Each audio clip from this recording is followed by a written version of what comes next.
মনে করেন এখন নির্বাচন আসছে, নির্বাচনের মধ্যে নেতা কর্মীরা মানুষের ঘরে ঘরে দিনে রাত্রিতে সকালে বিকালে সব সময় তারা যায় ভোট চাওয়ার জন্য। কত মেহনত করতেছে, কত কষ্ট করতেছে। আরে ভাই, আজকে আমরা যারা মানুষের বাড়ি বাড়ি মানুষের ঘরে ঘরে মানুষদেরকে ভোটের জন্য বলতেছি, অথচ হাজার হাজার মুসলমান তারা নামাজ পড়ে না। আমরা যদি কমপক্ষে দিনে একবার যদি মেহনত করতাম, দিনে যদি কমপক্ষে একবার গিয়ে একজন ব্যক্তিকে বলতাম যে ভাই মসজিদের মধ্যে আসেন, নামাজের মধ্যে আসেন, অন্তত 3 দিন যদি একজন ব্যক্তির কাছে আপনি যান, চতুর্থ দিন আর যাওয়া লাগবে না। যখন শুনবে আপনি আসতেছেন, সে লজ্জায় অন্তত মসজিদের মধ্যে যাবে। ঠিক বলছি না? আজকে দেখেন, নির্বাচনের জন্যে ক্ষমতার পাগল আমরা, ক্ষমতা পাওয়ার জন্যে মানুষের বাড়ি বাড়ি ঘুরতেছি। একবার দুইবার তিনবার, একবার দুইবার তিনবার 4 বার আমরা যাইতেছি।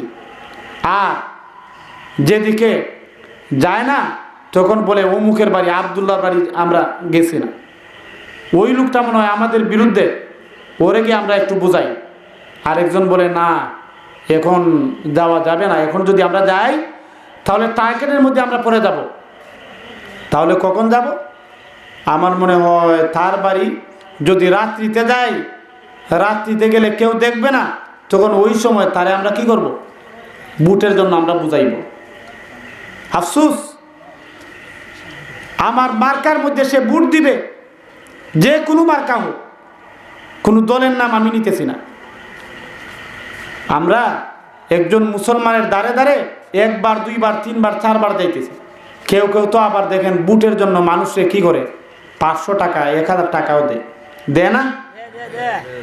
এখন ভোটের জন্য আপনি টাকা দিতেছেন, অথচ আপনি আপনার মুসলমান ভাই তাকে নিয়ে দোকানের মধ্যে নিয়ে 1 কাপ চা খাওয়াইয়া তাকে বুঝান যে ভাই আসলে এই দুনিয়াটা থাকার জায়গা না, এই দুনিয়াটা থাকার জায়গা না। আমরা আজকে আছি, আগামীকাল হয়তো আমরা থাকবো না, কবরের মধ্যে যেতে হবে। অন্তত 1 কাপ চা তাকে পান করাইয়া আপনি যখন আপনার টাকা আপনার মাল খরচ করে যখন আপনি বুঝাবেন, দেখবেন ওই লোকটা নামাজি হয়ে যাবে, ওই লোকটা নামাজি হয়ে যাবে।